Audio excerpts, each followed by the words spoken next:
Uma casa silenciosa, crianças dormindo. Uma mensagem enigmática enviada na madrugada. Quando a verdade veio à tona, era tarde demais. Um crime brutal, um mistério perturbador. O que realmente aconteceu naquela noite?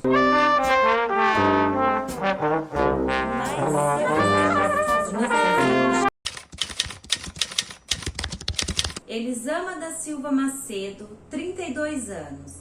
Era uma mulher cheia de vida, amava cozinhar, reunir a família e era conhecida por manter a paz entre todos. Na igreja, era cantora e regente do coral, transmitindo sua fé por meio da música. Mais do que isso, era uma mãe dedicada a seus 3 filhos, um de 10 anos, um de 3 e o caçula, de apenas 1 ano de idade. Mas por trás dos sorrisos e rotina familiar, algo parecia estar mudando. Nos últimos meses, Elisama estava diferente, mais introspectiva, mais triste. Seu refúgio passou a ser os livros religiosos de autoajuda. Sua irmã Elis Maria diz que ela não era muito adepta a ler, mas nos últimos meses ela passou a recorrer à leitura constantemente. O que estava buscando? Consolo? Respostas? Ou uma fuga? Do outro lado da história está Rafael Rocha Macedo, marido de Elisama. Eles se conheceram na igreja há 12 anos. 6 meses depois, estavam casados e construindo uma vida juntos. Rafael era um homem prestativo, cuidava dos filhos e ajudava sempre que necessário. Mas Rafael também tinha um lado obscuro. Era usuário de drogas e, por conta de uma lesão no ombro, vivia encostado. Até que, em 2021, se mudaram da capital Porto Velho para Vilhena, ainda no estado de Rondônia. A mudança foi tida como sem motivos claros, apenas buscando a tranquilidade do interior. Mas foi ali que tudo começou a se transformar. Para Elis Maria, que passou a morar com o casal Elisama e Rafael, Rafael sempre foi um cunhado muito respeitoso, um homem de família. Nunca viu agressões ou ofensas, mas os meses que antecederam o crime trouxeram sinais estranhos. Rafael começou a ganhar muito dinheiro de forma inesperada. Ele comprou uma mentoria para aprender a fazer investimentos na Bolsa de Valores. Começou com bem pouco, cerca de R$500 ou um pouco mais ou um pouco menos. Mas se dedicou, estudou muito e conseguiu aumentar o seu patrimônio de forma rápida, pois em menos de 1 ano e meio trabalhando na Bolsa de Valores, já estava movimentando R$2 milhões, inclusive utilizando o dinheiro de outras pessoas que eram seus clientes. Mas junto com o dinheiro vieram as mudanças. Rafael ficou impaciente, nervoso e distante. Até seu corpo começou a mostrar sinais deste nervosismo. Sentia muitas tonturas, dor de cabeça, náusea, sentia dor no peito e muita crise de ansiedade, como se soubesse que algo estava prestes a acontecer. Então veio o sonho, um sonho perturbador. Ele contou este sonho para sua cunhada Elis Maria numa tarde, num café da tarde, pois eles tomavam café da tarde sempre juntos. E ele disse que no sonho ele via a si próprio e a Elisama cheios de sangue, principalmente na região da cabeça. Um aviso assustador: Se algo acontecer conosco, Elis Maria, cuide das crianças com o valor do seguro de vida que eu tenho da empresa onde eu trabalho. Na manhã do dia 11 de outubro de 2023, a casa de Elisama amanheceu com um silêncio incomum. Às 6 da manhã, a babá chegou como de costume. Abriu a porta do quarto e viu que Elisama estava dormindo. Tocou em seu pé e chacoalhou um pouco, mas viu que ela estava dormindo e resolveu deixar ela dormir um pouco mais, já que o bebê estava dormindo do lado dela no berço. Então a babá saiu e foi lavar a área e passar a roupa, como fazia sempre naquele dia. Até que ela ouviu o bebê chorando. Mas não se preocupou, pois Elisama estava dentro de casa e poderia cuidar das crianças. E como dito anteriormente, o bebê estava dormindo com ela. Mas de repente, algo a incomodou, pois o bebê apareceu ainda chorando e todo sujo. A babá viu, pensou, ele estava mamando leite com chocolate e acabou derrubando em si, momento em que lavou a criança e lavou suas roupinhas. E enquanto ela ia limpando as pegadas que a criança deixou de leite e chocolate, ela se deparou com a porta do quarto de Elisama. Então ela abriu a porta e achou estranho que Elisama ainda não tinha levantado. Foi seguindo as pegadas e limpando, acendeu a luz, viu que Elisama estava com a cabeça coberta e achou muito estranho. Foi um momento em que ela descobriu e se deparou com Elisama morta. Uma faca de churrasco cravada da orelha até o seu pescoço, onde atingiu a jugular, matando Elisama instantaneamente. A babá gritou por socorro. O mistério começava. Quem teria feito aquilo com uma jovem tão tranquila quanto Elisama? Rafael não estava no local. A babá ligou para Elis Maria, que estava em um plantão médico, pois ela é enfermeira e não pôde atender o telefone, mas enviou uma mensagem dizendo que já estava chegando. Para Elis Maria, a babá ficou trancada para o lado de fora, pois às vezes o Rafael saía para comprar pão e acabava esquecendo e trancava o portão. Então, Elis Maria sempre abria o portão para a babá. Já tinha acontecido isso outras vezes. Quando Elis Maria virou a esquina, percebeu uma grande comoção na frente da sua casa. Os vizinhos estavam lá fora e havia vários carros da polícia. Elis Maria, de início, achou que havia tido uma invasão por ladrões e que a sua irmã Elisama e Rafael estavam no hospital sendo atendidos por algum tipo de lesão. Contudo, quando ela chegou mais perto, percebeu que era algo mais grave, pois viu que o seu sobrinho de 10 anos não estava por ali e as duas crianças pequenas, de 1 e de 3 anos, estavam no colo de vizinhos. A babá chamou a atenção de um dos policiais e disse: essa é a irmã de Elisama. A irmã de Elisama, Elis Maria, tentou adentrar a casa e perguntou aonde estava sua irmã. No entanto, não deixaram ela entrar e disseram a ela que a sua irmã estava dentro da casa. Foi aí que Elis Maria percebeu: a irmã estava morta, porque senão ou ela estaria lá fora, ou ela estaria com a polícia, ou ela estaria no hospital. Não tinha o porquê ela estar dentro da casa com aquele alvoroço todo ocorrendo do lado de fora. No desespero, Elis Maria ligou para o seu pastor da igreja, pois ele era muito prestativo e ajudava sempre que ela precisava. O pastor ligou para todos os amigos e familiares e contou o ocorrido. Depois, ele providenciou tudo o que a família precisava, agindo como sempre agiu, dando auxílio, aconselhando e ajudando os fiéis de sua igreja. Rafael surgiu com uma explicação imediata. 2 homens haviam invadido a casa, entrado pela janela e rendido os dois, Rafael e Elisama. No meio dessa invasão, acabaram matando Elisama. Mas essa história está meio mal contada, não acham? Foram enviadas mensagens de socorro por meio do celular de Elisama.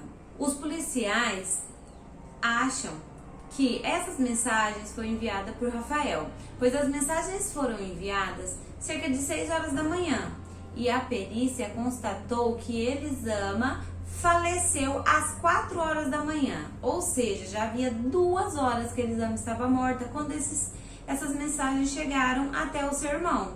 Foram 2 mensagens, uma mensagem realizada de dentro da casa e outra mensagem já realizada em outro lugar, distante da casa. Lembrando, gente, que uma dessas mensagens foi acompanhada com o número de uma conta bancária. O porquê não se sabe. Mas Elis Maria acha que Rafael quis parecer para o seu irmão que Elisama estava mandando uma mensagem tipo socorro, mas se algo acontecer, tem dinheiro nessa conta bancária para cuidar das crianças. Mas, como disse Elis Maria, não tinha nada nessa conta, essa conta estava zerada. As câmeras da casa não gravaram nada, pois não estavam funcionando no momento. E as câmeras da rua mostraram que por volta de 6 horas, Rafael saiu de carro. Mas Elis Maria, irmã de Elisama, diz que as câmeras ficavam a cargo de Rafael, pois ele trabalhava com câmeras de segurança e sabia como funcionar, tanto é que ele que instalou e ele que fazia as manutenções. A casa estava sem sinais de arrombamento. No muro havia uma cadeira encostada e várias marcas de sujeira, como se alguém tivesse descido ou subido por ali. Já as facas da casa ficavam sempre escondidas atrás do micro-ondas, pois Elisama tinha muito medo das crianças pegarem e acabarem se machucando. Então, gente, para eles terem encontrado a faca que foi utilizada no assassinato de Elisama, teria que ser alguém que frequentava a casa, mas não só isso, alguém que fosse muito íntimo ao ponto de saber onde ficavam escondidas as facas. Rafael foi encontrado em um local de mata fechada. Foi identificado primeiramente o seu carro e depois encontrado o Rafael. Então, a família de Elisama estava muito desesperada por respostas, momento pelo qual elas se dirigiram até onde o Rafael havia sido encontrado. E ali, investigando, procurando algo, eles conseguiram achar as coisas de Rafael. Encontraram uma carteira com alguns cartões em nome de outras pessoas, esses cartões de crédito de banco. Encontraram o celular do Rafael e também o celular de Elisama, no qual constava aquelas mensagens. No entanto, Rafael anteriormente já tinha dito e entregado à polícia o seu celular, inclusive o seu relógio, que estava dentro do seu carro. Ou seja, Rafael tinha uma vida dupla, pois ele tinha 2 aparelhos celulares, 2 relógios com gravura para identificá-lo. Então fica uma história meio estranha. O motivo do crime ainda é incerto, mas Elis Maria acha que pode ter sido por 2 motivos. Primeiro, que Elisama tenha descoberto tudo sobre como o marido estava trabalhando, inclusive dando fraude nos seus clientes, e o desmascarou, no momento em que ele se desesperou e assassinou a mulher. Ou pode ter sido outro motivo, ele não quis assumir que estava falido, ficou com vergonha da mulher, coisa de psicopata. Não estou dizendo que ele é psicopata, mas algumas pessoas têm um ego muito grande e não têm coragem de assumir os seus erros. Pode ter sido isso que aconteceu com Rafael e por vergonha de assumir para a esposa que estava falido, a matou. Isso porque, gente, a Elis Maria descobriu depois nas investigações que Rafael movimentava cerca de 2 milhões de reais e ele só estava trabalhando com a Bolsa de Valores, com a B3, cerca de 1 ano e meio. E era muito dinheiro para uma pessoa que começou com tão pouco. Só que não foi encontrado nada, as contas bancárias estavam zeradas. Com a prisão de Rafael, o caso ganhou uma nova perspectiva, mas até hoje não há um julgamento definitivo. Ele aguarda o júri e com isso as crianças estão sob a guarda do irmão de Elisama, que voltou a viver em Vilhema para cuidar delas, vivendo ele, sua mulher, suas 2 filhas, mais os 3 filhos de Elisama. Os avós paternos das crianças até tentaram pegar a guarda das crianças, mas por falta de condições financeiras e também falta de vínculo afetivo entre eles, pois as crianças não tinham contato com os avós paternos, fez com que eles desistissem da ação, mantendo assim a guarda com o irmão de Elisama. Além da dor da perda de Elisama, a família ficou sem nada, pois Rafael não pagou aquele mês de aluguel e as contas estavam todas atrasadas. Além de eles terem 2 carros que não estavam quitados. Rafael dizia que os carros estavam quitados, no entanto, não estavam. Elisama não tinha seguro de vida, então o motivo do crime não foi ganho financeiro. E também as crianças acabaram ficando sem renda, pois por ela não ter um seguro de vida, eles não tinham nada para receber, pois seu pai havia acabado com o patrimônio da família. Agora resta uma pergunta: qual será o destino de Rafael? Ele será julgado e condenado? Ele cumprirá a pena total que ele vier a pegar no julgamento? Ou não? Ele terá direito às saidinhas. Creio que a justiça seja feita, pois Rafael já está preso e, acusado preso, tem a possibilidade de ir para júri muito mais rápido do que um acusado solto. No entanto, ele está evitando o julgamento pelo júri, pois está interpelando vários recursos que está adiando cada vez mais que seu júri seja realizado. Então, foi isso, meus amores e minhas amoras. O caso de hoje foi sobre a Elisama Macedo, uma mulher guerreira, forte, linda, do lar, cantora, mãe, cuidadora, uma pessoa que tinha tudo para ter uma vida longa pela frente e infelizmente foi tirada deste mundo de uma maneira extremamente brutal. Elisama estava em pós-operatório de uma cirurgia de laqueadura para evitar novos filhos e ela foi atingida por uma única facada certeira em seu ouvido e faleceu em sua cama com a mão no seu bebezinho de 1 ano. Meninas, é por isso que eu digo a vocês, esse canal é para todos, para mulheres e para homens, mas principalmente para as mulheres. Mulheres, vocês se viram em perigo? Se viram numa relação abusiva? Ligue e denuncie no 180. Homens que vê as suas irmãs, suas amigas ou até suas mães passando por um relacionamento tóxico, abusivo, ligue e denuncie. Nunca tente fazer justiça com as próprias mãos, mas tente ajudar ligando para o 180, denunciando e dando apoio, guarita, casa, um teto sobre a sua cabeça naquele momento mais crítico. Como vocês podem ver no caso da Elisama, parecia um marido perfeito. Começou a aparecer alguns problemas já ali no finzinho, antes da morte dela. Então, gente, pode acontecer com qualquer uma. Houve a juíza que foi assassinada, esfaqueada na frente da filha. Houve a delegada que foi assassinada. Houve a Elisama, uma do lar. E outras várias pessoas, várias mulheres. Seja rica, seja pobre, seja escultural, com silicone, da mídia, seja uma pessoa que está em casa, quietinha. O crime contra a mulher está aumentando, está frequente. Então eu digo a vocês, cuide das suas amigas, das suas irmãs. Estejam sempre de olho aberto. E nunca disse, nossa, ela voltou para ele. Porque o relacionamento tóxico, ele acaba deixando a vítima presa a seu agressor. As estatísticas mostram que as mulheres conseguem sair definitivamente de uma relação abusiva na 7ª tentativa. Então, gente, vamos ter paciência, conversar com nossas amigas que estão passando por isso e tentar de tudo para que elas saiam dessa relação abusiva. Beijinho, beijinho.